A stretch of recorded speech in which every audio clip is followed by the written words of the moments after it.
Фондация "Подари усмивка" Димитровград реализира проект "Да бъда доброволец" младежи и девойки от 15 до 29 години на територията на детско отделение Прием бал Света Екатерина, Димитровград. Продължителността е от 1 септември 2012 г. до 1 март 2013 г.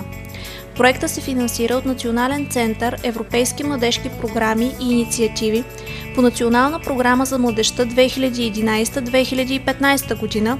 под програма 3 "Младежко доброволчество и участие в доброволчески инициативи". Стойността на финансирането е 7975 лева и 14 стотинки, като за реализирането на проекта фондацията участва и със собствен принос. В изпълнение на дейностите по проекта 17 младежи и девойки преминаха 2 обучения, които ги запознават със специфичната работа с деца, методите и начините за общуване както с децата, така и с техните родители.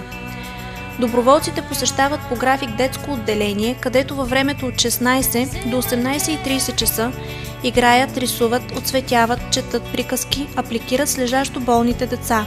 По проекта са осигурени играчки, книжки за оцветяване, моливи, фломастри, компютърна конфигурация, на която по-големите деца освен да играят могат и да бъдат обучавани. Целта на проекта е поне за малко болните деца да се откъснат от болничната атмосфера и да разнообразят дните, изпълнени с болка. Фондацията си е поставила и за цел да популяризира сред местната общественост ценностите на доброволчеството и полагането на доброволен труд, да поощри младите хора в правенето на добро.